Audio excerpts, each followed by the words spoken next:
¿Quién te dijo? ¿Quién te dijo? ¿Quién te está hablando en la semana? ¿Quién te mostró o quién te hizo creer que eres indigno? ¿Quién te dijo? Yo volví a leer eso ayer y digo, es cierto, Dios pudo haber dicho, no, eso es una mentira, recházala. Dice, no, ¿quién te dijo? ¿Quién te etiquetó? ¿Quién te puso un rótulo? Vamos a ponerlo así.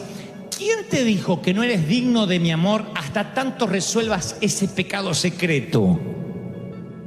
¿Quién te dijo? Los pastores, la iglesia donde me congregaba. Ah, porque yo no. Yo dejé escrito acá que si metes la pata, abogado tienes para con el Padre, y ese es Jesucristo.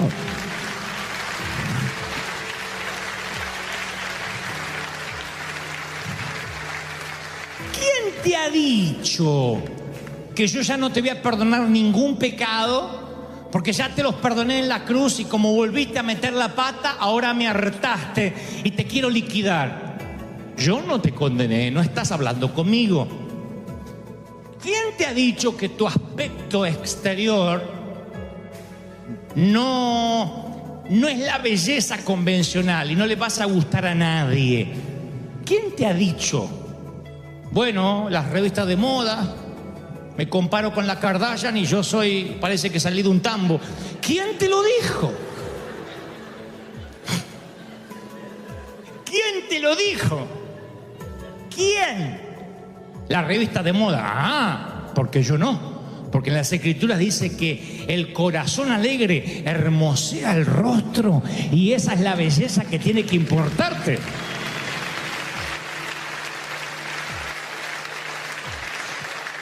¿Quién te ha dicho que las habilidades y los dones que tiene no sirven para causar ningún impacto?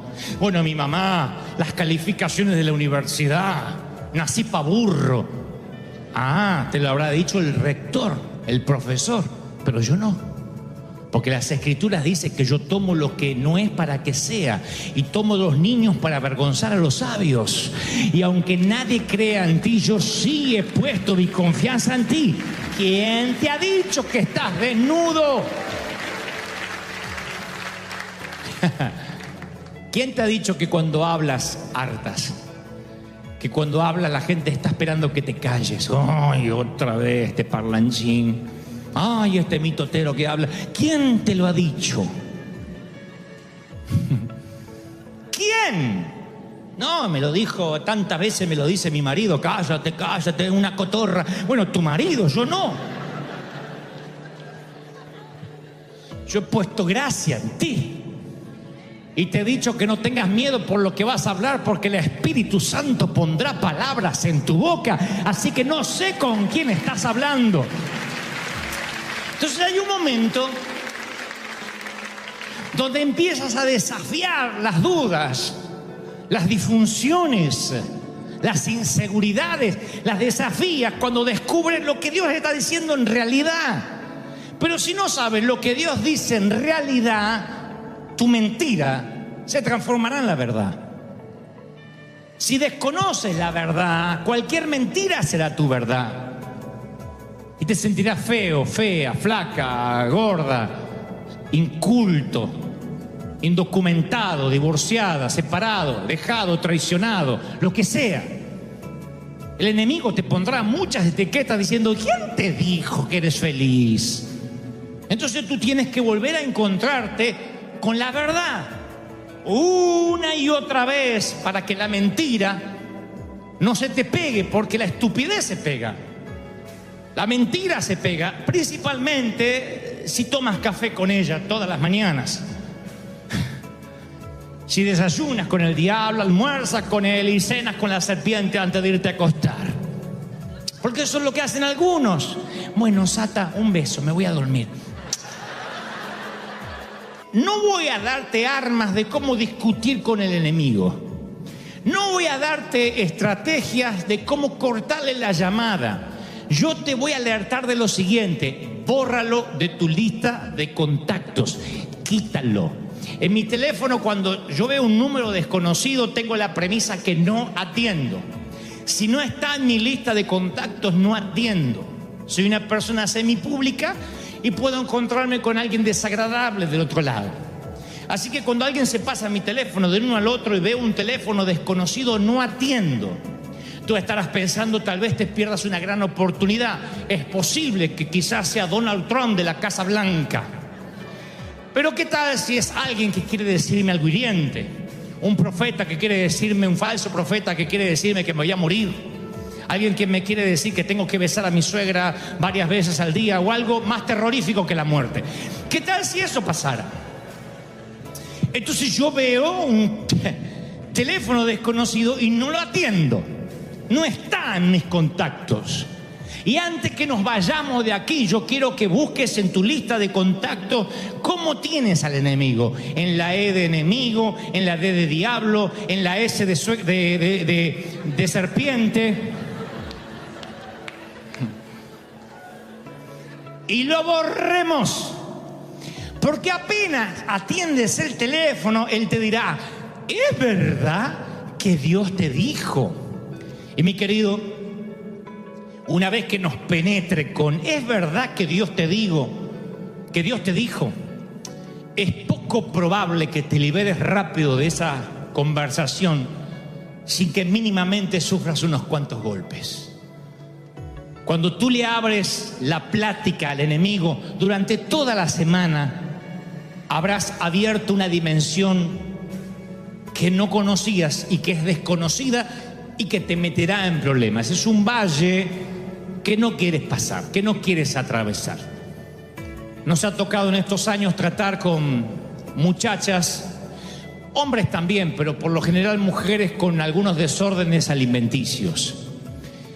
Yo recuerdo una en particular que comenzó sus batallas con los trastornos alimenticios cuando era casi una adolescente. No se le podía decir nada en la iglesia, si estaba flaquita, si estaba linda, porque cualquier cosa la podía empujar a que se metiera en algo más oscuro todavía. Y ella comenzó luchando contra el peso. Una vez que tal vez quiso ponerse el pantalón de siempre y se dio cuenta que necesitaba un talle más, o tal vez no le entró bien la falda, notó eso y lo que empezó con algo medianamente normal, que es, wow, tengo que bajar de peso, se transformó en una lucha donde estaba en juego el valor de su persona, de su identidad. Ya no era el peso.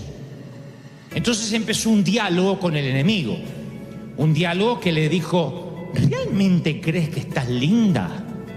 Algo le decía en su corazón, ¿realmente crees que los muchachos te van a ver con esa grasita acá? Y entonces, sin que se diera cuenta, que es lo que siempre hace el enemigo en esas pláticas, le cambió el espejo. Y en lugar de verse reflejado en el espejo que Dios puso para que se vea, empezó a verse en el espejo equivocado. Ese espejo que nadie entiende, cómo quienes sufren de bulimia o anorexia se ven gordos y sin embargo uno los ve en persona y literalmente están cadavéricos. Pero les cambia el espejo de la mente, y se ven gordas o se ven de sobrepeso y se ven con repugnancia cada vez que se reflejan en una fotografía. Me consta de damas y de varones a los cuales el enemigo le dice, ¿es verdad que ese lunar te queda bien? Y con lo que es un lunar o un granito abre una puerta a que un día tengas repugnancia de sí mismo.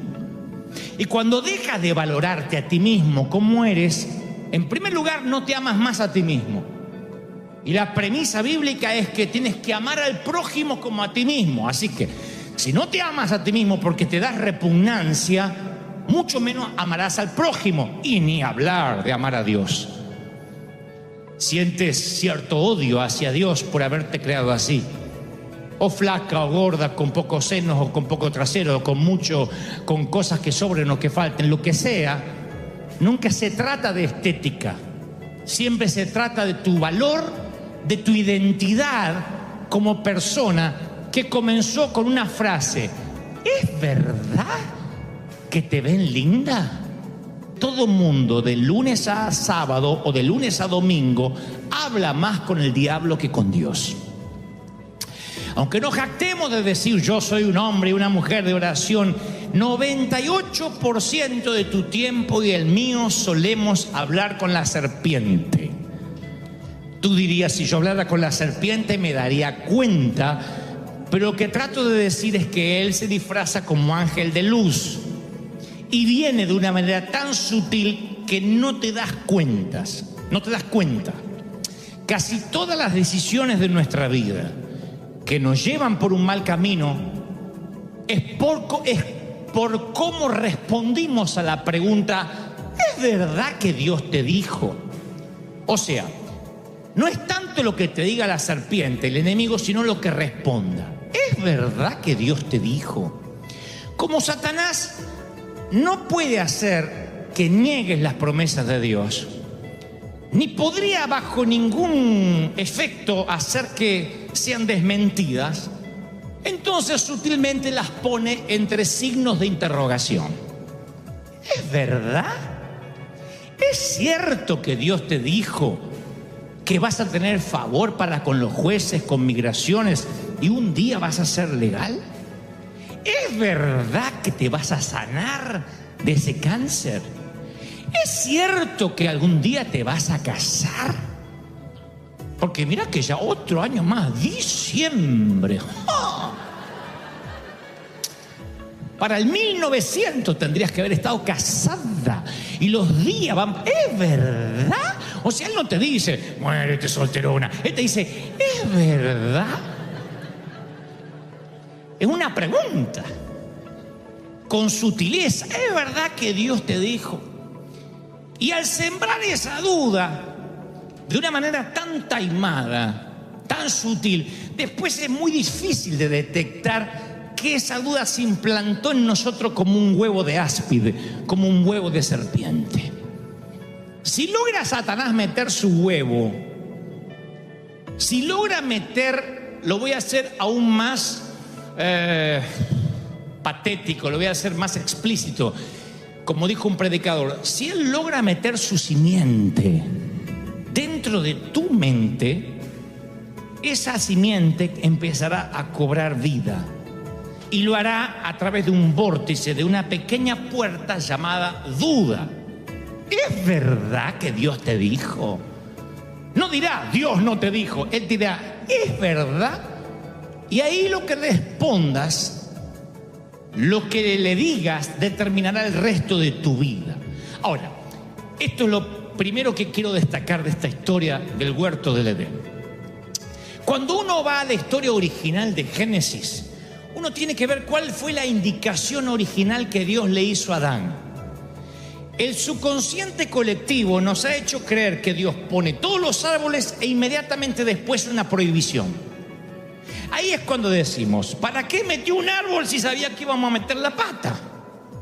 ¿Por qué pone un montón de árboles y después, tal como dijo la serpiente, no les deja comer de ninguno? Repito lo que dijo la serpiente. ¿Es verdad que Dios le dijo que no comieran de ningún árbol del jardín? Entonces yo cuando leo eso digo, wow, hay una discrepancia con lo que yo creía. Voy a las Escrituras y en Génesis 2:16 Dios dice esto: puedes comer de todos los árboles. Eso es libertad. No le dijo, no coman. No empieza el primer mandato de Dios hacia su creación con un no.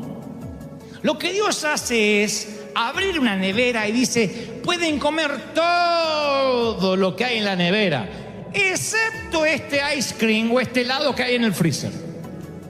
Pero primero hay un montón de cosas de que sí pueden comer. Se los leeré tal cual Dios lo dijo. Pueden comer de todos los árboles del jardín, pero del árbol del conocimiento del bien y del mal no deberán comer. El día que coman, ciertamente morirán.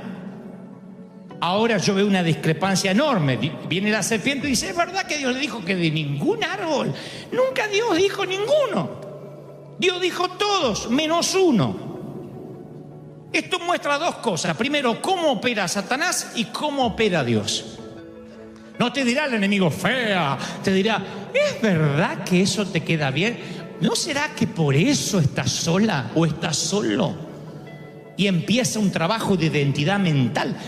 Las chicas que sufren esto, los varones, se dedican a manipular su cuerpo hasta llevarlo a una forma que jamás Dios hubiese querido, ni en las peor de las pesadillas de esa chica. Y la lleva a situaciones tenebrosas en lo espiritual, en lo mental, en lo anímico. Hay un momento que no solo los bulímicos o anoréxicos, en cualquier área de la vida, permite que la mentira supere la verdad hasta que esa mentira termina siendo tu verdad. Empieza un día el enemigo y te dice, ¿es verdad que algún día vas a salir de la miseria? Y tú te pones a dialogar con Satanás. Y hay un momento en que esas mentiras superan a la verdad. Superan a la verdad de que Dios te va a prosperar, de que Dios te va a bendecir, a la ley, a la verdad de la siembra y la cosecha, a la verdad no he visto justo desamparado ni su simiente que mendigue pan. Supera a la verdad que Dios no permitirá que ningún cabello de tu cabeza caiga sin que Él lo sepa. Todas esas verdades quedan ocultas tras una mentira. Dios no me ama, soy pobre. Y te etiquetas, te autoetiquetas por una conversación que nunca debió haber empezado. Entonces mi pregunta esta mañana, mis queridos, es: ¿quién define lo que eres? O en su defecto, ¿eres quien eres conforme a las normas de quién? ¿Cuál es tu espejo? ¿Cuáles fueron las mentiras sutiles de la serpiente desde tu niñez, tu adolescencia o tu juventud que te trajeron hasta aquí? ¿Qué corrompió tu identidad? Y lo que es peor, ¿cuánto te costó? El gozo, la paz. Hay gente que se le pierde el gozo porque no está contenta con su cuerpo. Hay otros que no pueden gozarse porque no están felices con el idioma que hablan, con la familia que les tocó, con el cónyuge que tienen, con los hijos que pudo traer al mundo. Y entonces empiezas a escuchar las mentiras del enemigo. ¿Es verdad que te va a ir bien? No sé, ¿te parece, Sata? Y empiezas una plática que no debiste empezar. Abres la mente a tantas cosas. Y mi pregunta siempre es: ¿qué es lo que hace que oigamos más la voz del enemigo que la voz de Dios? La cosa es que no somos la excepción. Adán y Eva escuchan la voz, el diálogo ameno que les propone la serpiente, y apenas comen del único árbol que no debieron comer, se dan cuenta que están desnudos. Y cuando están desnudos y se dan cuenta, se toman unas hojas para cubrir su desnudez, sus genitales, se meten detrás de un árbol. Y lo irónico es que se esconden del Dios que les instaló un mecanismo de rastreo. Porque cuando Dios los creó sabía dónde encontrarlos. Aparte, el huerto del Edén no es tan grande como para que se les pierdan a Dios. Un Dios que es omnisciente, todo lo sabe, omnipotente, todo lo puede.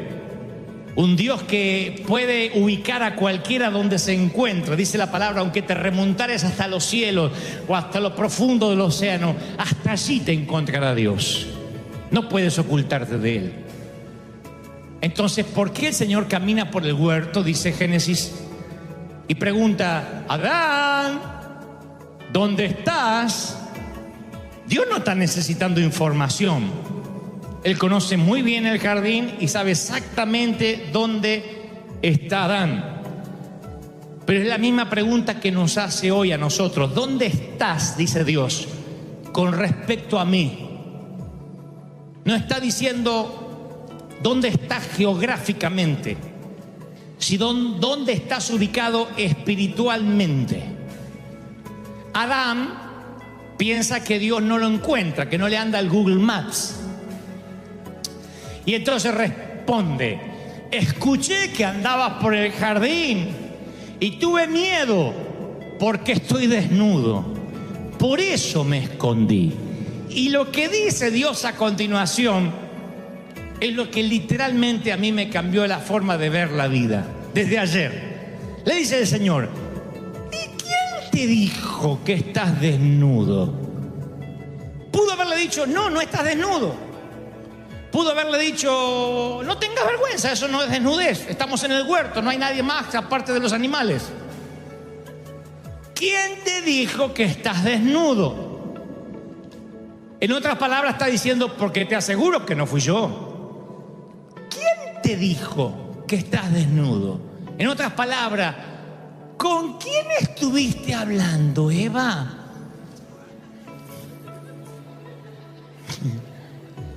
Y la serpiente y se va.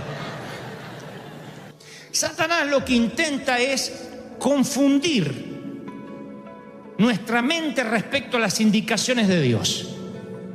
Confundirnos, no saber qué es lo que Dios quiere y qué es lo que Dios no quiere. Y cuando Dios da una indicación, nunca pone limitación, sino que pone liberación. Los está protegiendo de la muerte.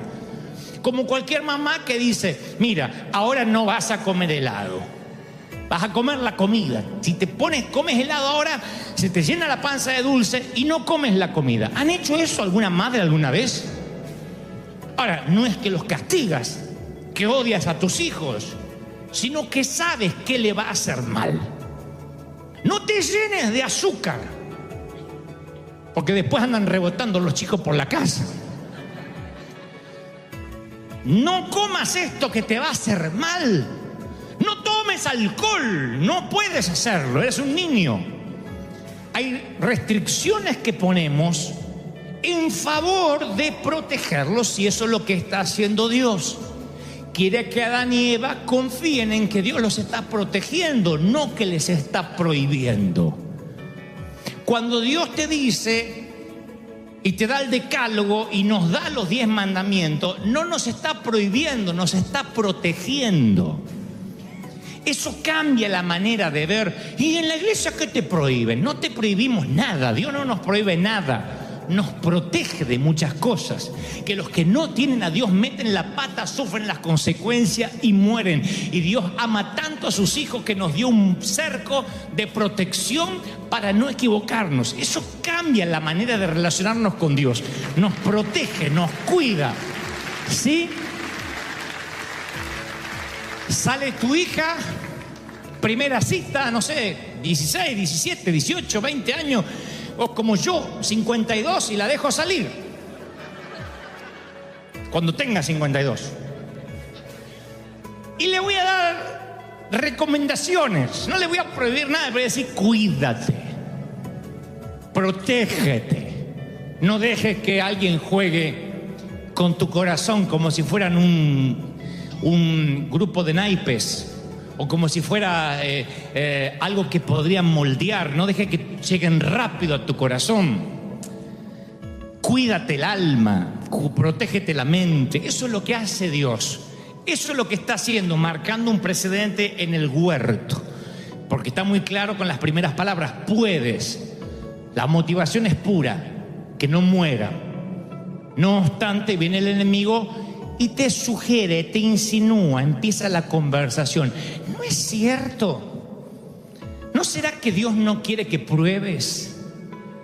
¿Que Dios está castrando tu identidad? El enemigo viene y te dice: mira, me parece que esto de Dios no te va a cuadrar a ti, porque te muestra pero no puedes tocar, tocas pero no puedes comer, comes pero no puedes tragar. No es justo.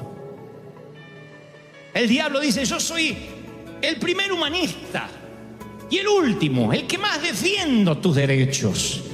Y me parece que este Dios te pone frente a un árbol y te dice: no comas. Y te está tentando el mismo Dios. No es justo para ti, pobrecito con las hormonas en ebullición.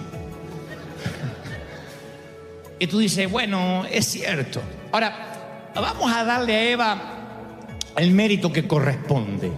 Ella le corrige a la serpiente. Le dice: no es tan así. No es que no puedo comer de ninguno, sino que dijo que de ese no podemos comer. Pero la corrección ya no sirve, porque ya Eva se metió en un lío peor, que es comenzar una plática con el enemigo. El enemigo es como un vendedor de multinivel. No hay que atenderle el teléfono. No estoy en contra del multinivel, pero yo conozco mucha gente que dice, ay, a mí eso no me interesa, y vienen con los paquetes así, pero me dijeron que me los dan en consignación. Y bueno, ahí está. Entonces el enemigo, si logra que atiendas el teléfono, está fregado. No hay cosa que me haga sentir más frustrado que ver que sacan de contexto mis palabras. Creo que eso le pasa a cualquiera. Me molesta cuando malintencionadamente editan algo que dije y me hacen decir algo que en realidad no estaba diciendo, no era mi intención. Cuando las cosas son sacadas de contexto, como dijo alguien, es simplemente un pretexto. Y cuando me sacan de contexto me hacen decir cosas que en realidad no estoy diciendo, y ahí es cuando surgen las difamaciones, las cosas infundadas, las murmuraciones. Y me molesta, en mi sentido de justicia, a veces querer iniciar un litigio legal, pero no puedo, no hay regulación en las redes. Cualquiera tiene la impunidad y la inmunidad para decir lo que quiera de nosotros, máxime si eres público. Si estás expuesto, la gente siente el derecho de decir lo que quiera, y eso está bien siempre y cuando no manipulen mis palabras. Pero soy humano, soy normal, y si las manipulan, yo tengo que seguir adelante, no puedo evitarlo.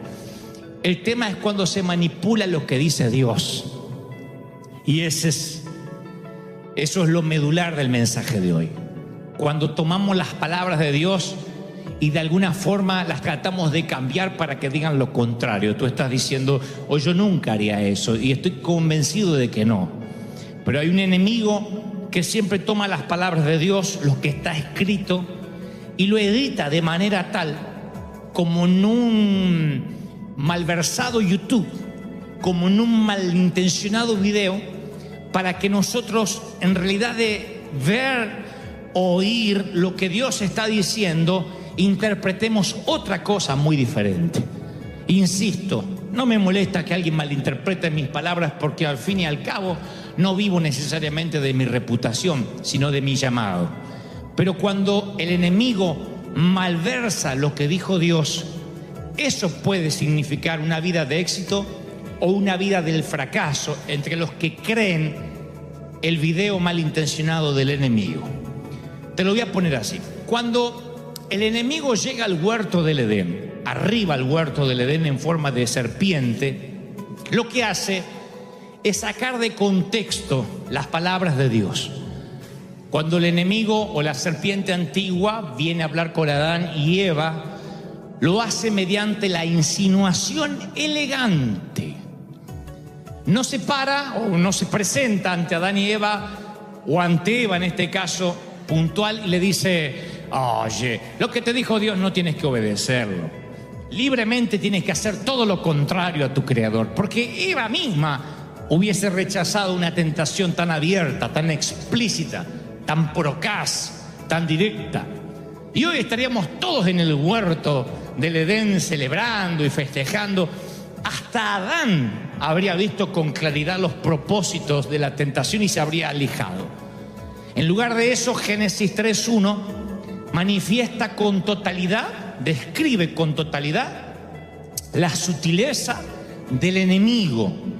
La serpiente le hace una pregunta a Eva y dice, ¿es verdad que Dios le dijo que no comieran de ningún árbol del jardín? Es solo una pregunta.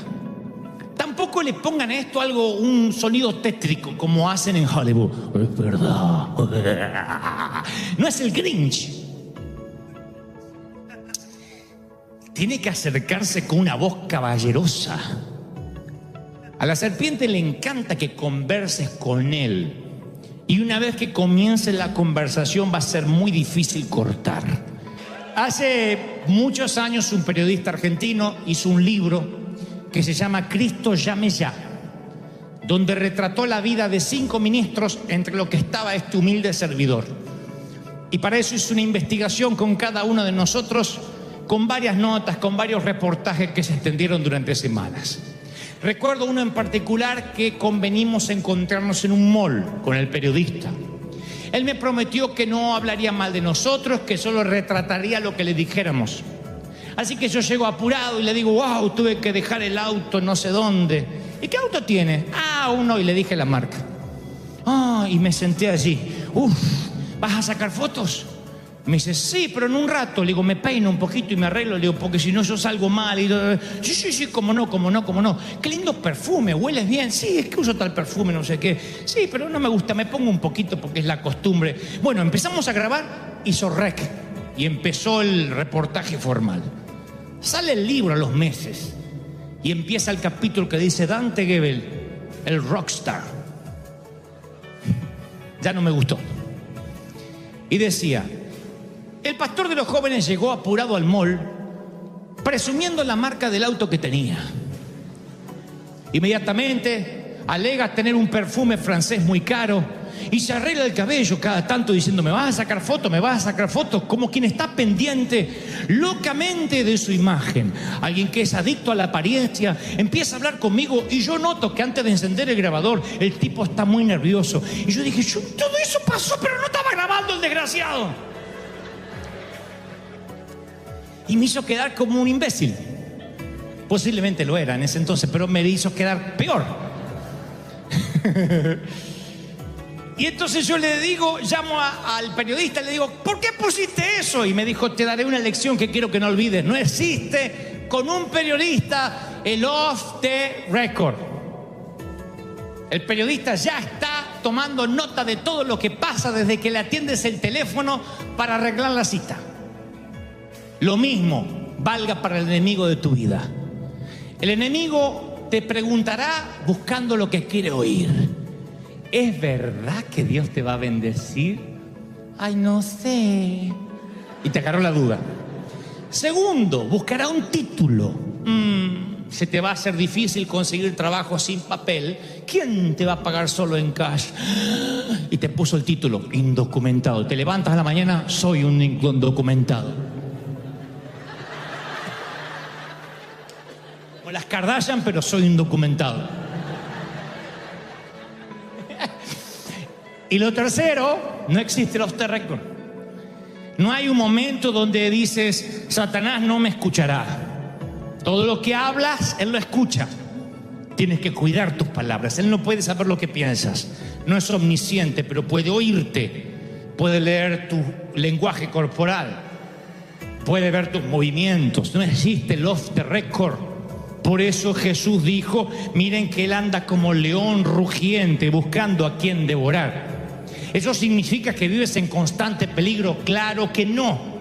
Significa que él está esperando que te descuides solo un momento. Él solo necesita un minuto de distracción. Solo un minuto de tu distracción y que digas, ay, no sé lo que dijo Dios. Con tan solo dudes, abres un vórtice a un panorama que no quieres vivir. Como un mal periodista o un periodista malintencionado, porque hay de los buenos. Él está buscando su título y no existe el off the record. Él quiere que cada palabra que digas en algún momento tenga peso. Así que si permites que él diga lo que él cree que tú eres, vas a vivir una mentira en lugar de la verdad. Cada vez que la serpiente viene a tentarte, lo único que te va a sostener es el escrito está. Y mientras te mantengas firme en tu posición, nunca vas a permitir que la mentira te penetre. Si te dejas llevar por tus insinuaciones, olvidarás la verdad. El enemigo lo único que busca es que dudes de tu identidad. Miren, si acaso hay ministros con diferentes asignaciones, si alguien está encargado de echar fuera demonios, si alguien más de sanar enfermos, yo debo haber asumido la asignación, entre otras cosas, de liberar la cautividad, liberar los cautivos. Esa es mi tarea. Y a veces me cuesta horrores, a menos que el Espíritu Santo intervenga, como lo está haciendo ahora, en este mismo momento. La gente tiene la mente tan cautiva que dice, no, eso no va conmigo, Dios no puede amarme, realmente lo harté, realmente agoté la paciencia de Dios. Es que has escuchado demasiado al enemigo, y el enemigo a veces se disfraza de pastor, a veces se disfraza de hermano en Cristo, se disfraza de cuñado, de suegra, de yerno, se disfraza de hijo, de esposo, y te dice una frase que te hace dudar de quién eres en Cristo. Y te dice algo que no piensas que proviene del infierno, porque nunca Eva pensó que la serpiente provenía del infierno. Al cabo era un animal más del jardín. Así que él se mete en el jardín y no es algo llamativo que una serpiente esté pernoctando por allí o pasando sus días en el huerto. Tú lo que dices es, simplemente lo he puesto a oír demasiado tiempo, a tal punto de creer sus mentiras. ¿Es verdad? ¿Cómo no te va a amar? Si Dios no te amara, no estarías aquí, mi querido. Si Dios no te amara, no tendrías la vida que tienes. Si Dios no te amara, no habrías salido de montes y escalas tenebrosas por las que has tenido que atravesar. Si Dios no te amara, no estarías respirando hoy. Yo te digo lo que te digo cada domingo, no tienes idea cómo Dios te ama. No tienes ideas cómo Dios te ama. Te ama, te ama, te ama, te ama. No lo estás creyendo. Te ama, te ama, te ama, te ama. Más de lo que nunca jamás hubieses imaginado. ¿Están contentos? ¿Lo creen de verdad? Díganme amén. ¿Saben? Yo les conté una vez, y voy a culminar con esto, que mi gran temor era que el Señor me borrara del libro de la vida. Y vaya que hice méritos para eso. Más de una vez dije, wow, me borró. Y entonces pedía perdón al Señor y trataba de desoír la voz del enemigo, pero luego el enemigo venía y me decía, oh Dante, el Señor definitivamente ahora te borró, no te molestes en que te vuelva a escribir otra vez. Y hay un momento en que esa mentira se transformó en la verdad y me aparté del Señor y dejé de ir a la iglesia y pasé los pocos peores años de mi vida pensando que yo era eso que el enemigo me había dicho, y yo no me perdonaría nunca si algún día ustedes perdieran años de su vida, o lo que es peor, la vida eterna con Cristo, a causa de que yo no te dije esto. Cuando Jesús va al desierto, se le aparece el enemigo. Toda la tentación que sufre Jesús es respecto a su identidad. Si eres el Hijo de Dios, ordena estas piedras que se conviertan en pan. He escuchado a predicadores decir, ahí el enemigo jugaba con el hambre que tenía Jesús como humano, de hacerse una buena torta de jamón de la piedra. ¡No! La tentación estaba antes que la torta de jamón probable o la piedra. Era, si eres el Hijo de Dios. Si eres el Hijo de Dios, arrójate del pináculo más alto, y como dice la palabra en los Salmos, enviará a los ángeles para que te sostengan. Si eres el Hijo de Dios. ¿Se dan cuenta? Satanás no ha cambiado su modus operandi. Satanás no es creativo, no cambia nunca su estrategia. Siempre está diciendo, si Dios te ama, si eres el Hijo de Dios, si realmente crees que eres importante, haz esto o lo otro. Él hace que dudes de tu identidad. Si dudas de quién eres en el Señor, desconoces lo que dicen las Escrituras respecto a ti. Jesús respondió una y otra vez a Satanás, escrito está, no solo de pan vivirá el hombre, sino de toda palabra que salga de la boca de Dios. Escrito está, no tentarás al Señor tu Dios, escrito está. Tú dirás, bueno, entiendo lo que tratas de decirme, Dante, me voy a meter en un seminario bíblico y me aprenderé de memoria lo que escrito está. No, porque tú puedes aprenderte de memoria lo que escrito está y desconocer lo que escrito está para ti. ¿Quién eres tú respecto a lo que está escrito? O sea, antes de que Jesús fuera al desierto, ocurre un incidente o un evento, que Jesús se va a bautizar al Jordán y desciende el Espíritu Santo en forma de paloma, y Dios desde los cielos dice, este es mi Hijo y estoy muy complacido de él. Cristo graba esas palabras y se va al desierto. ¿Quién puede ceder ante la tentación de la serpiente cuando en tus oídos resuena: eres mi hijo y estoy contento contigo, me caes bien? ¡Aleluya! Entonces, el poder de la defensa no lo hacía el hecho de que Cristo conociera la palabra, sino quién era Él en esa palabra. Este es mi hijo y estoy contento con él. Creo que eso es lo que te está faltando a ti y a mí. Recordar a diario quiénes somos. Porque el enemigo es muy raro que diga: ¿es verdad que Cristo murió en la cruz? Tú le dirías: claro, solo lee los evangelios. Él no te dirá algo así. Él te dirá: ¿es verdad que murió en la cruz por ti?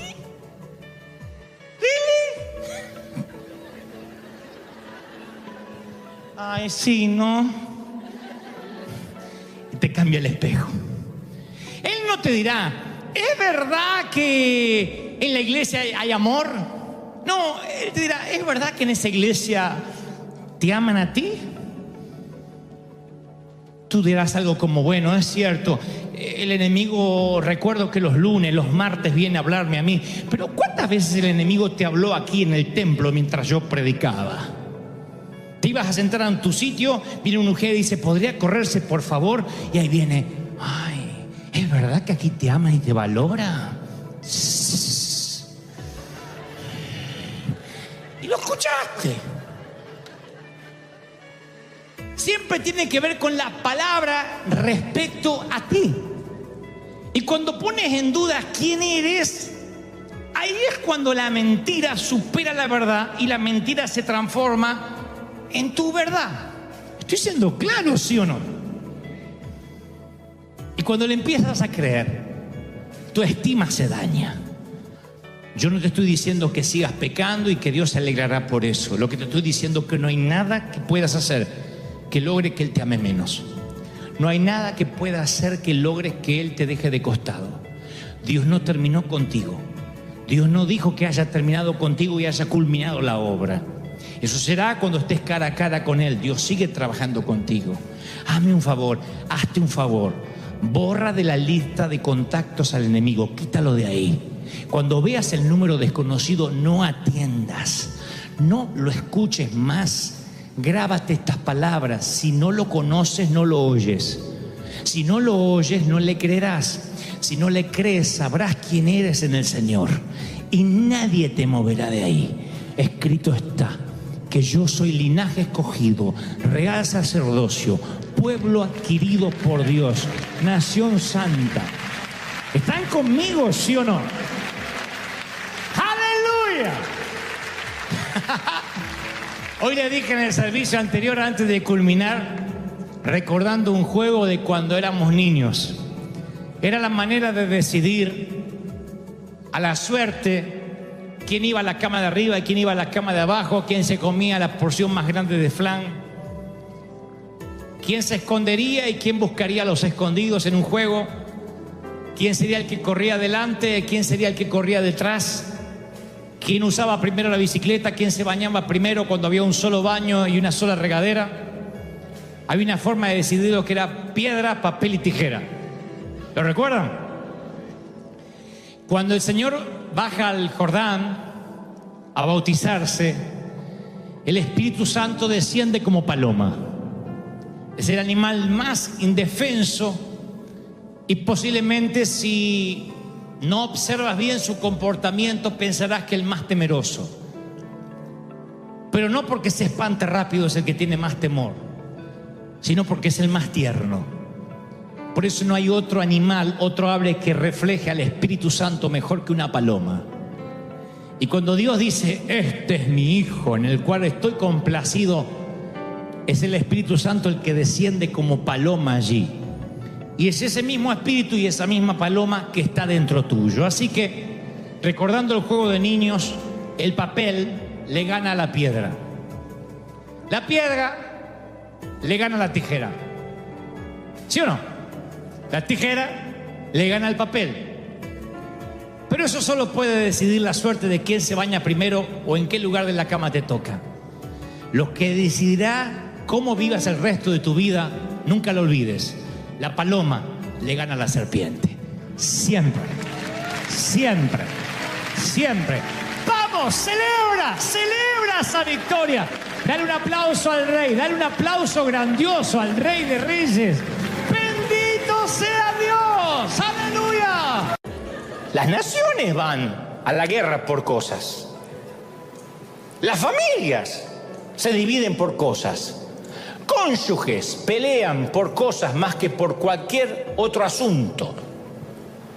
Las cárceles están llenas de matones y presidentes ejecutivos que cometieron delitos para obtener cosas. Son solo cosas. Jesús lo dijo en Mateo 6:19, no acumulen para sí tesoros en la tierra. Fíjate qué sencillo. Porque ahí la polilla y el óxido lo va a destruir. Y los ladrones van a entrar a robar. Tienen que acumular tesoros en el cielo donde ni la polilla, ni el óxido carcome, ni los ladrones se meten a robar. Porque donde está tu tesoro, está tu corazón. Frase que no se nos tiene que olvidar nunca. Donde está tu tesoro, está tu corazón. No me digas que tu tesoro está en las cosas, pero tu corazón está en Dios. No, donde están las cosas, está tu corazón. Quisiera decirte algo más positivo, pero donde están tus cosas, está tu corazón.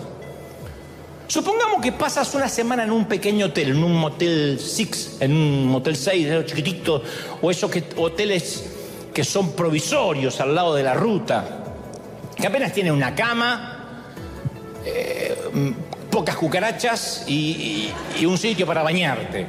¿Qué posibilidad hay que gastes todo tu dinero en redecorar el hotel? Ni siquiera te tienta, porque dice, no, es pasar la noche. Estás ahí por poco tiempo. Entonces sería necio derrochar el tesoro de tu única vida en una residencia pasajera. La gente sabia tiene claro lo que perdura y lo que no. De manera que Jesús afirma que es sabio acumular tesoros en lo que es eterno. ¿Qué es lo que es eterno? Dios y las personas. Dios y la gente. La vida es el hotel de cuarto barato. Nuestro cuarto, la casa, los muebles, la ropa, va a perdurar equivalente a la eternidad, unos pocos segundos, en comparación a la eternidad del alma. Entonces, bueno, claro, disfrutar las cosas, y sí, claro que sí. Yo no te voy a decir, yo hice un pacto de pobreza y me gusta vivir bajo un puente. A mí me gusta disfrutar las cosas. Pero dice Jesús que no acumulemos cosas en nuestro corazón, porque eso es mortal. Porque en cualquier momento va a tocar hacer el checkout. En cualquier momento nos golpean, señor, tiene que abandonar la vida. A un adulto le resulta irónico que un nene de 2 años diga, mío, esto es mío. Porque los adultos sabemos que los niños no obtienen nada por su cuenta. Todo se les da. Todo lo que tienen se les dio de alguien más grande, de alguien más sabio. Sin embargo, los niños se suelen apegar a las cosas. Si alguien intenta quitarles algo, ese artículo se transforma en su favorito. Porque los niños pueden ser muy ilusos a veces.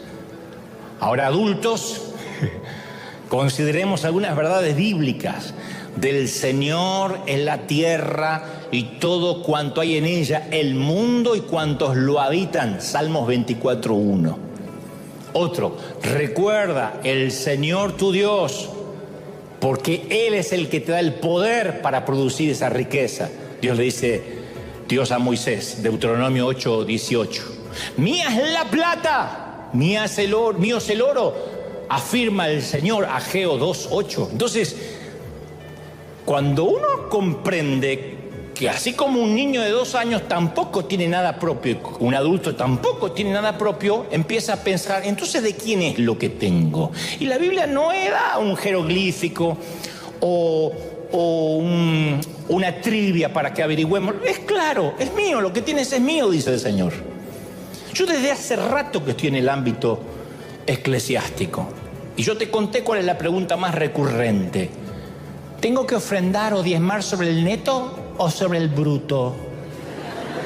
Traducción del bruto de la pregunta del que pregunta.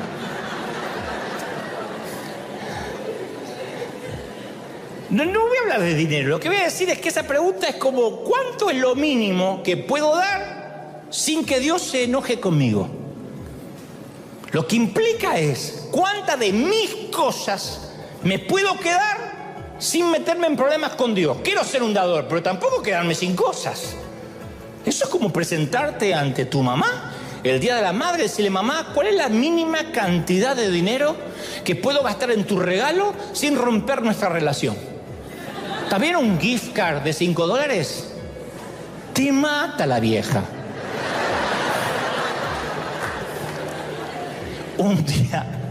Un día daremos cuenta de lo que Dios nos confió, y ese día va a ser un día de regocijo o de profundo remordimiento. Entonces, a ver, nuestro deseo de seguridad financiera es lo que nos impide dar. ¿Por qué hay gente que no puede ser solidaria? ¿Por qué no tiene? No, porque cada centavo que das deja de estar a tu disposición.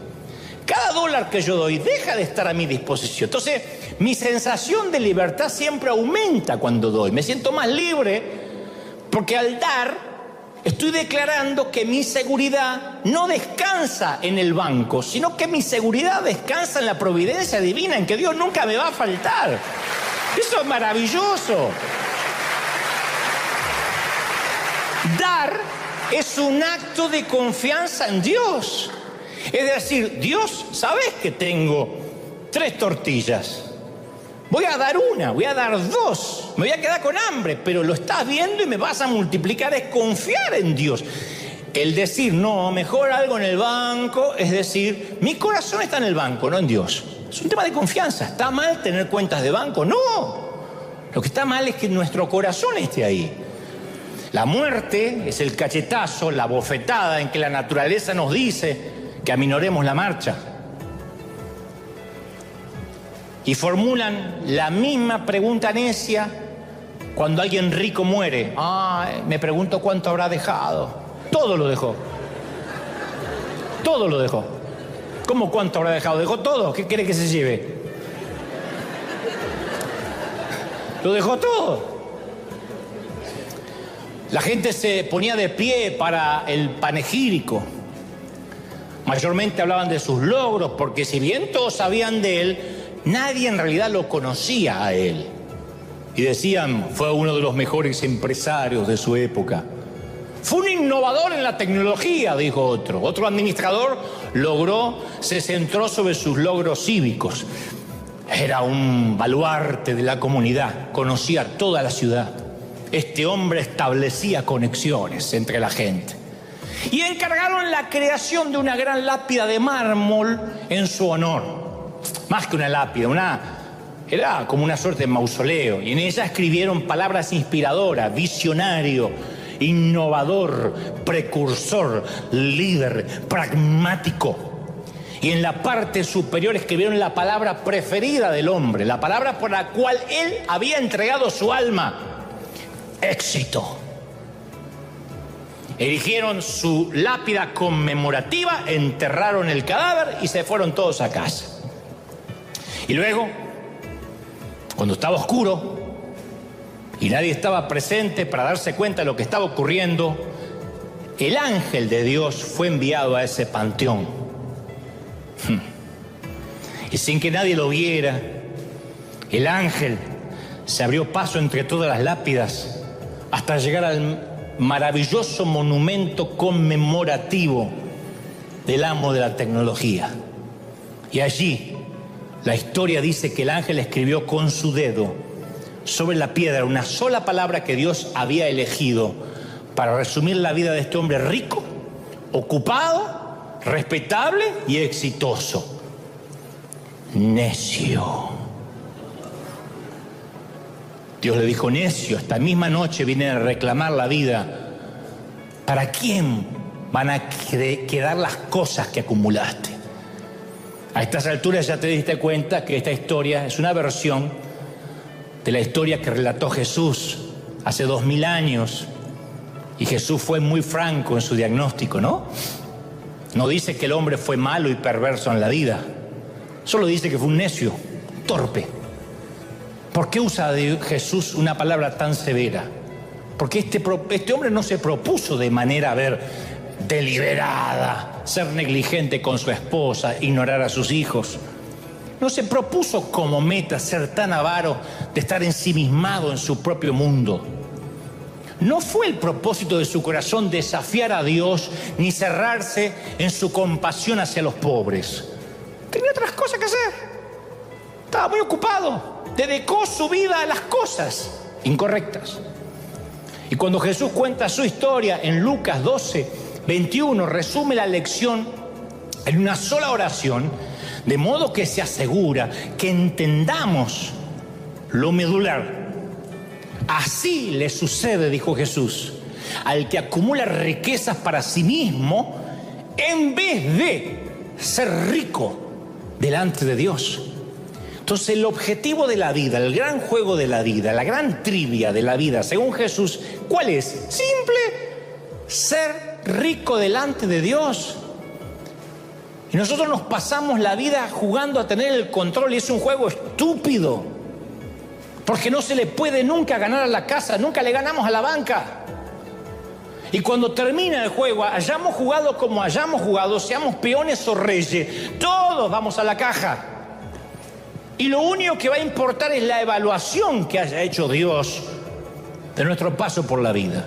Entonces los empresarios capitalistas, el presidente ruso, las estrellas de Hollywood, Chris Rock y Will Smith, los porteros de escuela, los miembros de Somalia, las figuras más antagónicas, premios Pulitzer y dictadores, todos estarán de pie en fila delante de un Dios en un pie de igualdad. ¡Todos! Y ser rico delante de Dios significa amar a personas que nos rodean. Ser rico delante de Dios significa volverse generoso con esas pocas cosas que tenemos antes de que sean arrojadas al vertedero de manera orgánica. Ser rico delante de Dios significa lograr que aquello que es pasajero se ponga al servicio de lo eterno. Eso es lo que hacemos. Los seres humanos somos las únicas criaturas que tenemos tan desarrollado el lóbulo frontal que siempre, desde que tenemos uso de razón o que nos dicen de qué se trata la vida, sabemos que algún día nos vamos a morir. Un chiquito de 4 años sabe que algún día el abuelo se va a morir, papá se va a morir y él se va a morir. Somos los únicos que sabemos eso. Tenemos desarrollado, insisto, el lóbulo frontal para entender de que hemos de morir. Y sin embargo nos aferramos a las cosas. Muere, no hay forma de timar a la muerte. Y creemos que controlamos algo. Y somos a veces tan torpes como César Augusto que creemos que nosotros decidimos algo. Y saben que creamos que controlamos algo nos enfrenta a veces a las demás personas. Las demás personas hasta nos constituyen un problema.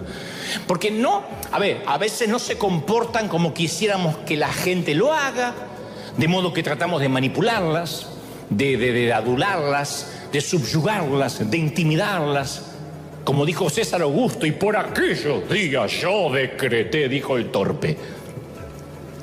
Y nosotros somos así de torpes a veces. Llegas a tu lugar de trabajo, las cosas se hicieron a tu manera, se concretaron las tareas que asignaste. ¿Qué significa eso? Significa que estás al mando.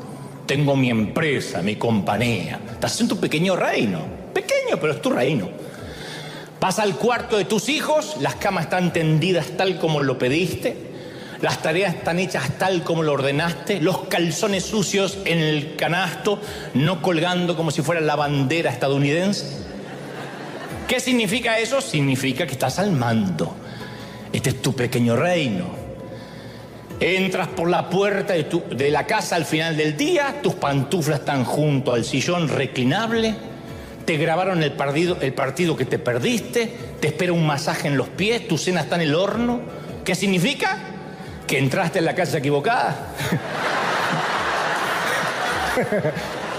Es la de al lado, esa no es la tuya.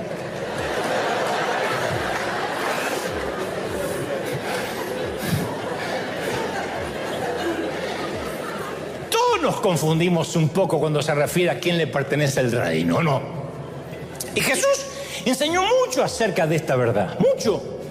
que debemos ceder el control a Dios. Dijo, si un grano de trigo queda solo, no produce fruto, está solito ahí.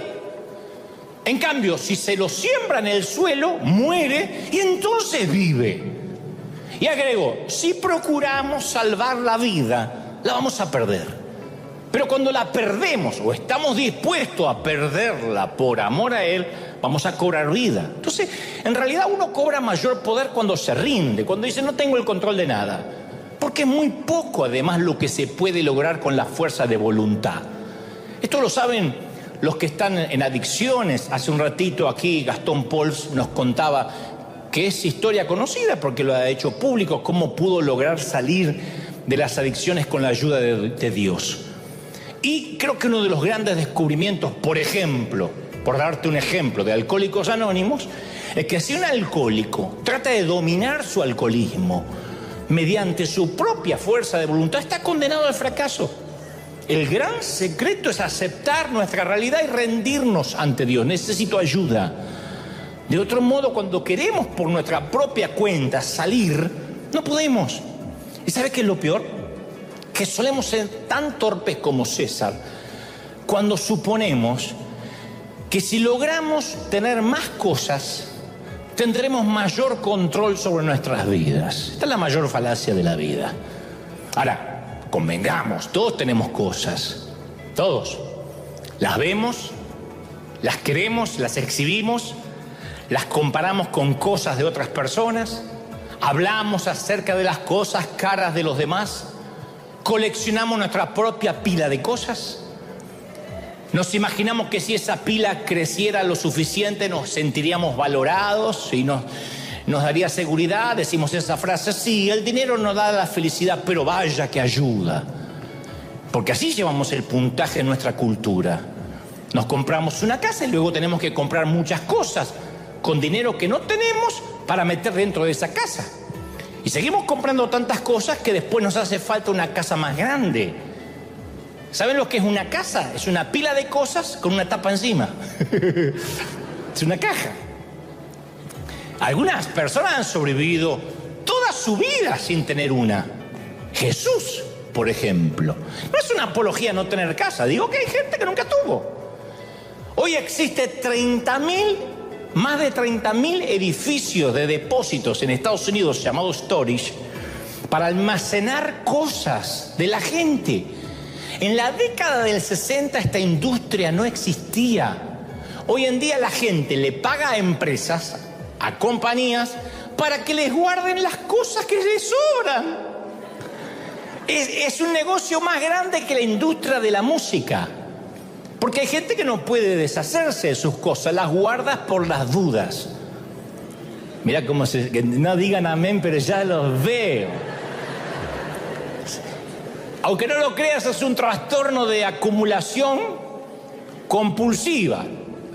Porque uno tiene angustia solo la idea de desprenderse de algunos objetos. Hay hogares que uno tiene que serpentear a través de pilas de objetos. Roperos con cientos de prendas que jamás se usan. Sí, porque voy a adelgazar y me va a entrar. ¡No!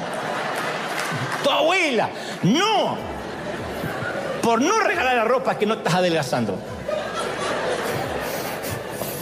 Me lo voy a obligar a meter porque yo no me da una pena todo lo que pagué. Algunos necesitarían un exorcista de ropero.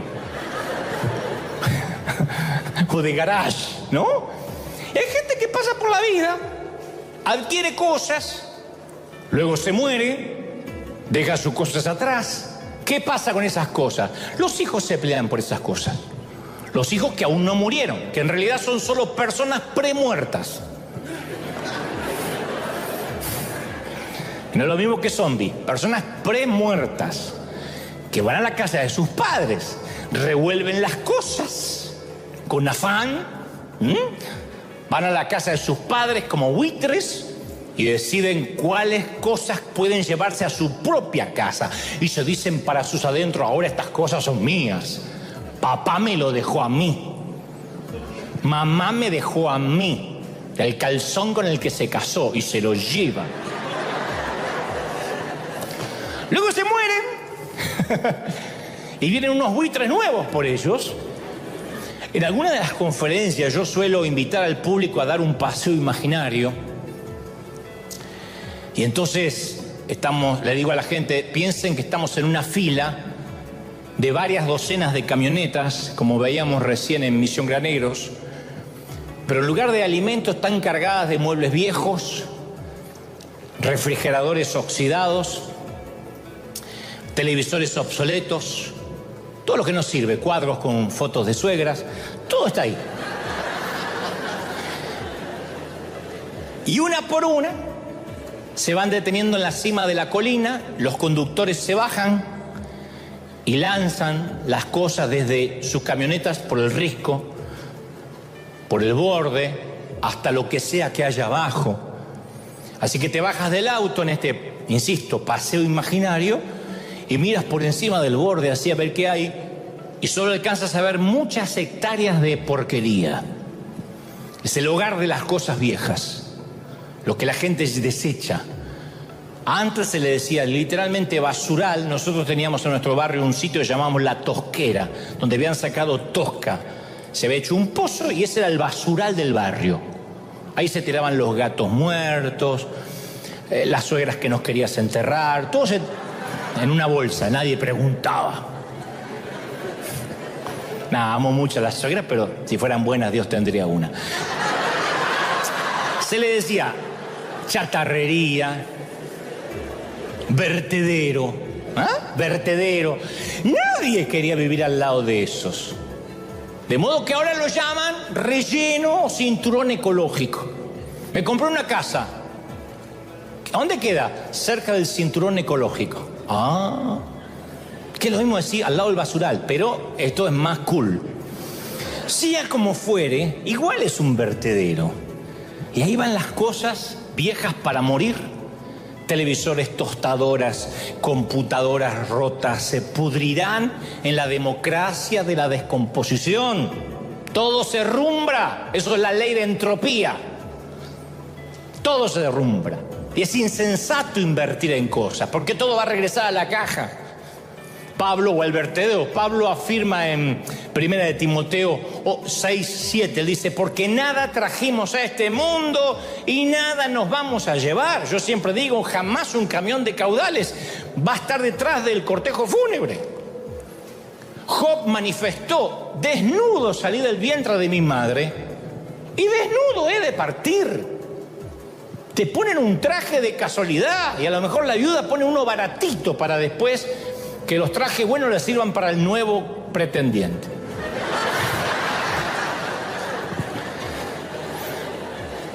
Llegamos desnudos y sin un centavo. Y nos iremos desnudos y sin un centavo. Por Dios, ¿por qué lo olvidamos? Y en el interín, entre la cuna y la tumba, entre el útero y el sepulcro, adquirimos algunas cosas para poner en nuestro cuerpo, para meter en nuestros bolsillos. Pero después hay que devolver todo. Lo pedimos prestado por un tiempo y un día hay que devolver todo. Es una habitación de hotel, no te llevas nada. Y por mucho que tengamos, seguiremos siendo siempre la gente sin lo suficiente. Siempre nos falta algo. Porque queremos adquirir seguridad, que las cosas nos asignen seguridad. Y para la gente sin lo suficiente no existe satisfacción duradera para el alma nunca. Yo hace poco vi un comercial de internet de banda ancha que el eslogan era: ayer no sabías que existía, hoy no puedes vivir sin Wi-Fi. Yo digo, esa es la enfermedad del alma sin lo suficiente. ¿Cómo es que hoy no podemos vivir sin Wi-Fi en un restaurante? ¿Cómo que no podemos estar a la mesa sentados con los nuestros? Si no tenemos señal, somos capaces de levantarnos e irnos a otro sitio. No obstante, podemos tener muy poco y aún ser ricos, porque un alma rica es la experiencia de la vida disfrutada minuto a minuto, experimenta un sentido de gratitud. El que se considera rico en su corazón no es una metáfora, no es que muérete de hambre y sé rico en el alma. No hablo de eso. Lo que digo que es porque rico en el alma es aquel que está agradecido por lo que recibió, en lugar de resentido por lo que no tiene. Y entonces enfrenta el futuro con esperanza, en vez de ansiedad. Pablo experimentó la riqueza de ser, no de tener. Entonces descubrió que ya sea que le tocara vivir en una cárcel o en un hotel de lujo, él tenía más que suficiente, porque ya había sido librado del yugo de tener. No necesitaba tener para obtener valía. Entonces a cada cosa que adquirimos deberíamos pegarle el rótulo pasajero. Hace muchísimos años sucedió que el hombre más poderoso del mundo estaba sentado en su trono de Roma. Estaba dedicado a adquirir, dedicado a extender su control absoluto. El mundo nunca había visto a nadie ni nada igual. Sus tierras se extendían al norte, hacia Inglaterra, al sur hasta África, al este hasta Asia, cubría más de 3 millones de millas cuadradas, o sea, más que toda la masa territorial de los Estados Unidos. Y este hombre literalmente gobernaba el mundo conocido de la época.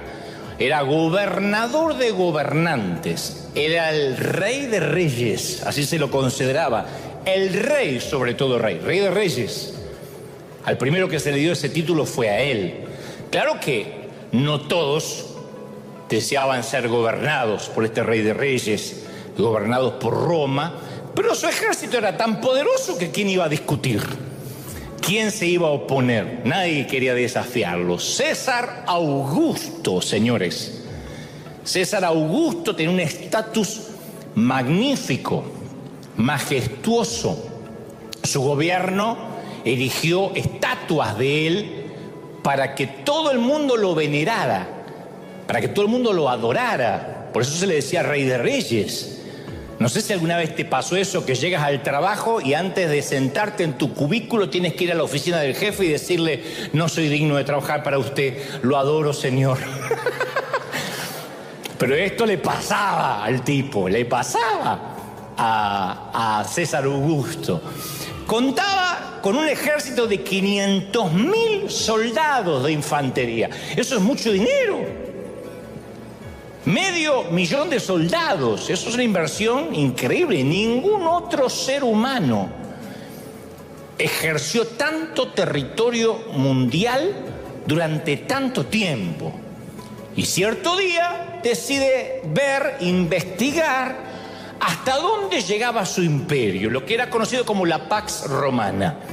Hasta dónde llegaba. Entonces Lucas 2:1 relata que aconteció en aquellos días que salió edicto, un comunicado real de parte de César Augusto, para que toda la tierra fuese empadronada. Toda la tierra. Un censo mundial se daba el lujo de hacer este hombre. Por aquella época se presume que César tendría unos 60 años más o menos. Un hombre joven. Él solo dice la palabra y todo el mundo corre a obedecer y a empadronarse. Y acá el asunto empieza a ponerse interesante.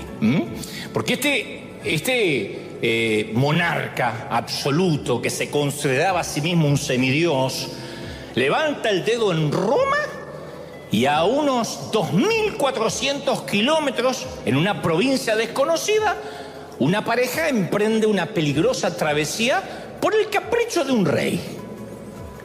Noten el resultado. Un niño nace en una pequeña aldea que, a propósito, en esa aldea en la que está naciendo es la que se menciona en una antigua profecía hebrea sobre la llegada del Mesías. Ahí nace el niño. La antigua profecía decía que el Mesías tenía que nacer en Belén. Por años se dijo eso. Pero José y María no vivían en Belén. Las posibilidades de que tuvieran un bebé en Belén eran nulas. No vivían en Belén. Nunca habrían ido allí. A no ser porque salió un edicto de parte de Augusto César. Entonces, por el edicto de este tipo, esta pareja se tiene que refugiar en Belén y ahí se cumple la profecía. Entonces, si yo pudiera ir al pasado y preguntarle ¿por qué nace Jesús en Belén?, César Augusto diría: porque a mí se me antojó, porque yo hice un llamado, porque yo estoy al mando. Sin embargo, ¿quién está obrando en esta situación? ¿La voluntad de quién? Es la que aquí se cumple. ¿Quién es el verdadero rey moviendo los hilos detrás de la escena en el making of? ¿Quién es? Este relato en realidad es el cuento de dos ciudades: dinero, soldados, palacios, títulos, prestigio, todo está en Roma. Belén se componía de establos, pesebres, burros y pastores. César pensó que su trono en Roma era seguro. Sin embargo, el reino yacía en un pesebre en Belén. A César actualmente, si uno dice ¿qué quedó de aquel César que dominaba el mundo? Le quedó un solo palacio en el mundo. No está en Roma, sino en Las Vegas. Lo financian ilusos que creen que le pueden ganar a la banca, ilusos que creen ejercer el control de algo, que además del Caesar Palace le queda si acaso una cadena de pizzería. Mira lo que te digo. ¿Y qué quedó del bebé del pesebre? Está en todos los corazones, en las vidas y en las iglesias del continente, de todo el mundo. Cada año yo compro una nueva agenda. Cada año, es una costumbre de hace años. Las uso cada año, esas de espiral, barata, de tapas negras, imitación cuero, por si quieren regalarme el año que viene. Tapa negra, imitación cuero, barata, que contiene muchas páginas de casilleros en blanco. Y cada casillero tiene un número que me indica en cuál día del mes estoy en este momento presente. Cada casillero constituye un marco para un episodio de mi vida. Y antes de que termine la agenda voy a llenar los casilleros con la gente con la que almorzaré, entrevistas que tengo por contrato, cita con el dentista y la peluquería. Y esas son apenas las cosas que no puedo darme el lujo de olvidar. Pero también hay otras cosas que no anoto, pero entran en el casillero. Miles de tazas de café, un poco de oración, dormir otro poco, una copa de Malbec mendocino, alguna película, gestos de ayuda al prójimo. Sea lo que fuere que haga, tiene que entrar en uno de esos casilleros de mi agenda, porque yo vivo un casillero a la vez. Las 4 hileras, las 4 líneas que rodean mi casillero son las paredes del tiempo que me organizan la vida. Son mi cápsula de tiempo diaria, ¿sí? Cada casillero tiene una puerta invisible que me conduce al siguiente casillero. Y entonces ahí llenaré el marco de tiempo que me sella. Lo llenaré con todas mis ocupaciones otra vez, tal como lo hice con el casillero anterior, al que le hago una cruz cuando pasó. No sé por qué, pero a medida que envejezco, los casilleros dan la impresión de achicarse un poco. Y un día entraré en un casillero que no tendrá salida. Uno de esos casilleros será el último en el cual viva. El juego es que no tengo idea cuál casillero será. Antes de la pandemia pensaba que la gente se moría de vieja o de enferma. Y cuando vi que esto no era patrimonio de la tercera edad, sino que alguien de 30, de 20 y pico podía cerrársele el oxígeno, empecé a pensar más en la finitud de la vida. Por eso estoy muy consciente, que algún día dejaré una agenda sin completar y a nadie le interesará leerla.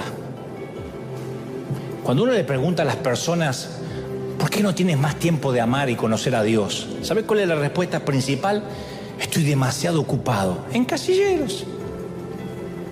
Resulta irónico que a los primitivos cristianos, los primeros cristianos de Jerusalén, no lo frenaban las persecuciones, la pobreza, la cárcel, el martirio. Y a nosotros nos detiene algo tan trivial como, ay, tengo cosas que hacer.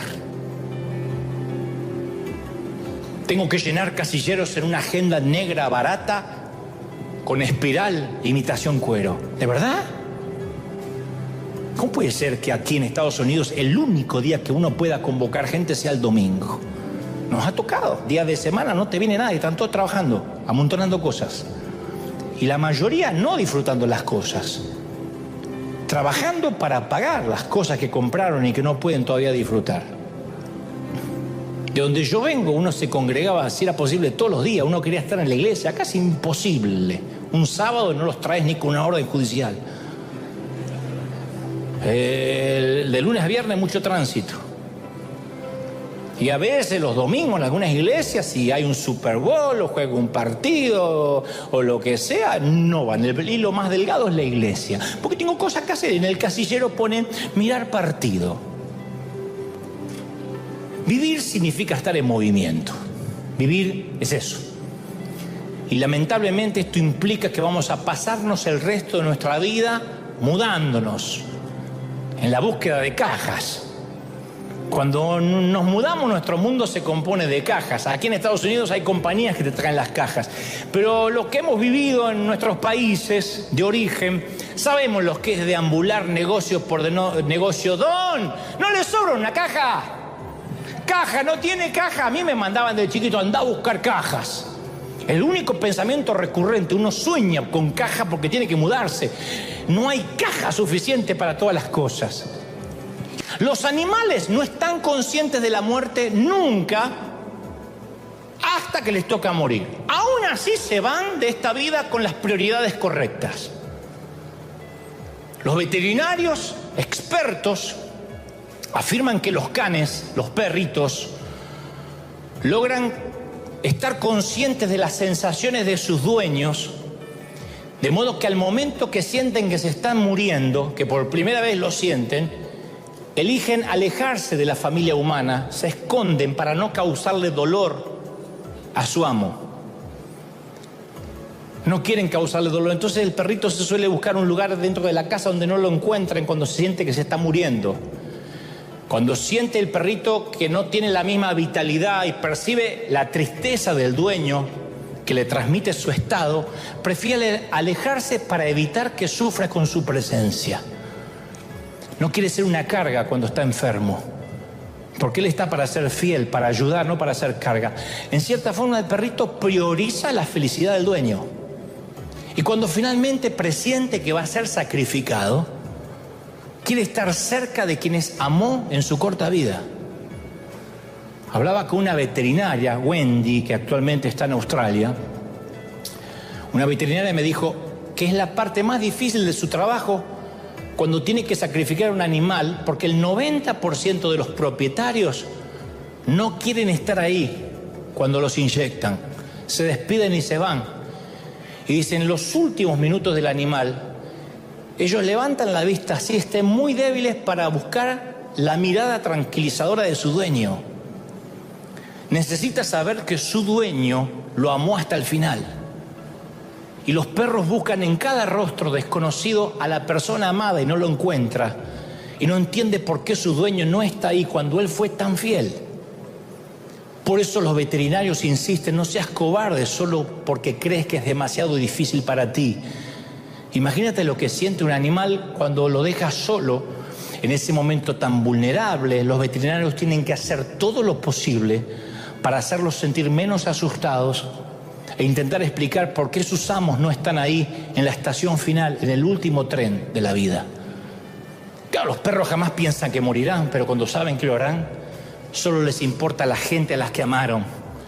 Los humanos vivimos conscientes que nos vamos a morir y solo nos importan las cosas.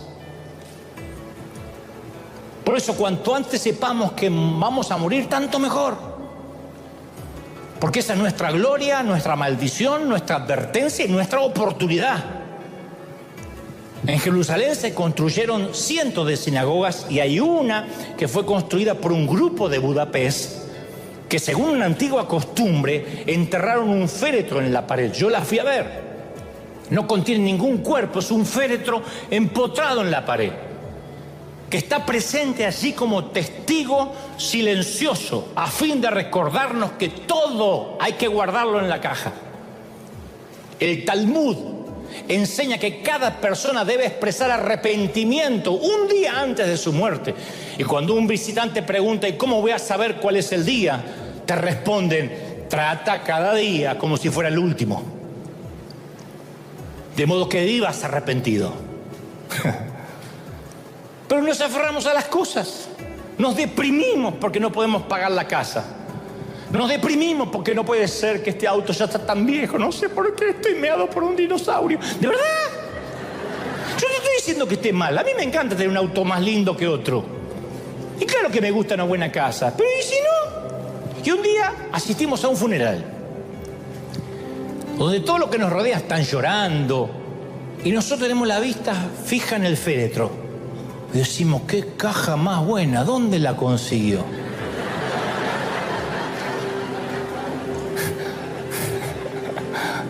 Me refiero a que eso se trata la vida, una mudanza.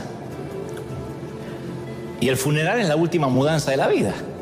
El coche fúnebre es como el camión de mudanzas. Los portadores del féretro son los amigos, a los únicos que podemos pedirle que nos den una mano en una mudanza de tal envergadura. ¿Y el féretro qué es? Esa enorme caja ideal, la última que vamos a usar en realidad y la que hemos buscado durante toda la vida. Un día la vamos a encontrar, la caja está esperando. Y esa caja es la más importante porque allí vamos a guardar las posesiones, el currículum, nuestro cuerpo, las horas en el gimnasio, el dinero, las opiniones que otros tenían de nosotros, la seguridad, los títulos, la salud.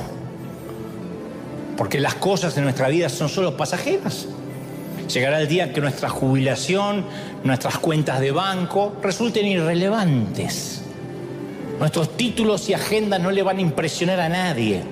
Promedios, puntajes, premios, diplomas, menciones, like, seguidores, aceptaciones en universidades serán olvidados. Nadie sabrá qué ropa colgaba en nuestros roperos, qué celular usábamos, qué autos había en nuestros garages. Nadie. Lo único que quedará es el amor. Lo que se hizo por amor a Dios va a perdurar. Cada ser humano que vemos es un receptáculo de eternidad hábilmente disfrazado. El amor es lo único que nos podemos llevar y podemos dejar. Entonces no esperemos morir para descansar en paz. El gran juego de la vida es ser rico delante de Dios. Todo lo demás va al vertedero, al estercolero, al muladar, al sumidero, al albañal, la cloaca. O sea, todo se irá a la última caja.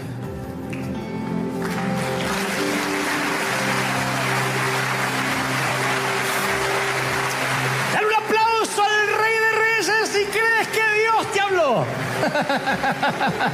Vamos, ponte de pie. Después que te pongas de pie, celebra la vida, el amor, lo que va a quedar. Celebra lo que es eterno con un aplauso gigantesco. Celebra la vida, que es lo único que nos va a quedar. Celebra lo eterno, celebra lo permanente. Alguien tiene que aplaudir más que eso, celébralo. ¡Celébralo, gente!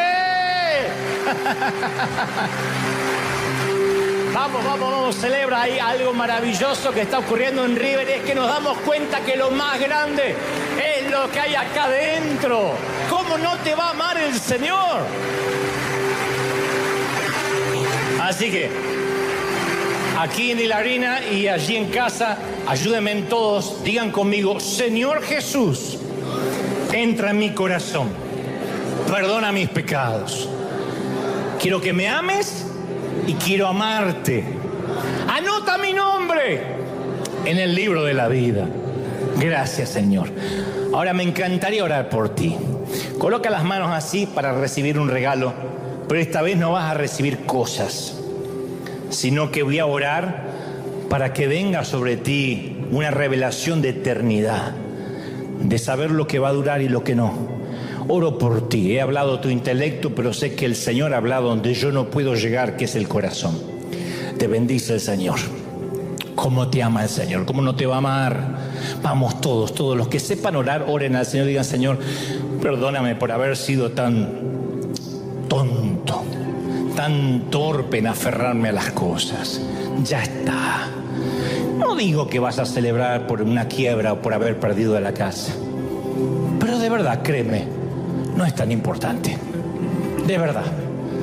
Cuando estés en una cama de hierro con sueros intravenosos, en un hospital tras un biombo, con un último atuendo que te da el hospital, que ni siquiera te dejarán llevar cuando te mueras, te darás cuenta que no es importante. Lo importante es la eternidad. Lo importante es lo que dejemos, la huella, de modo que los que nos sobreviven sepan que hemos estado aquí. Te bendice el Señor. Vamos. Levanta las manos una vez que recibiste el regalo de la eternidad. Dile: Señor, te adoro, te exalto. Gracias. Te ama tanto el Señor. ¿Cómo no te va a amar? ¿Cómo no te va a amar si en sus manos te tiene esculpido ahí en casa? ¿Cómo no te va a amar el Señor? Qué lindo que es saber que nos ama y que nos quiere. ¿Cómo no te va a amar, princesa, príncipe, si eres lo mejor? Eres lo más lindo que le ha pasado al Señor. Ay, todos. Oro por los amigos católicos, musulmanes, judíos, ateos, por los que son reformados, bautistas, hermanos libres, testigos de Jehová. No importa en lo que creas. Al fin y al cabo estamos hablando de este Señor de señores, de este Rey de reyes que te dice: haz tus tesoros donde Elohim, donde no corrompen, donde no hay herrumbre, donde no hay ley de entropía. No más tierra sobre un cajón, no más besos sobre una frente fría, no más adioses, no más despedidas, no más llanto, no más muerte. Ahí tienes que tener tu tesoro. Entonces dale a las cosas el lugar que se merece. Son solo cosas. Viaja liviano, viaja apenas con un carrión y a volar. Vamos, lleva lo necesario, alguna que otra ropa interior y a volar la vida. Viaja liviano, querido, viaja liviano, minimiza la vida, simplifícala y verás que la felicidad estaba allí mucho antes de terminar de pagar la casa. Vas a ver que la felicidad queda más cerca que vacaciones en Cancún.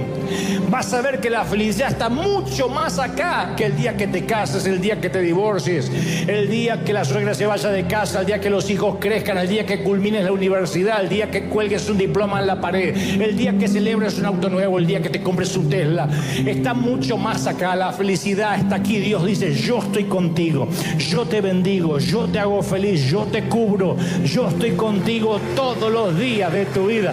¿Cómo no te va a amar el Señor? Dale un aplauso gigantesco. Que Dios te bendiga, que Dios te guarde. Chau, gente, hasta el domingo que viene. Nos vemos. Chau.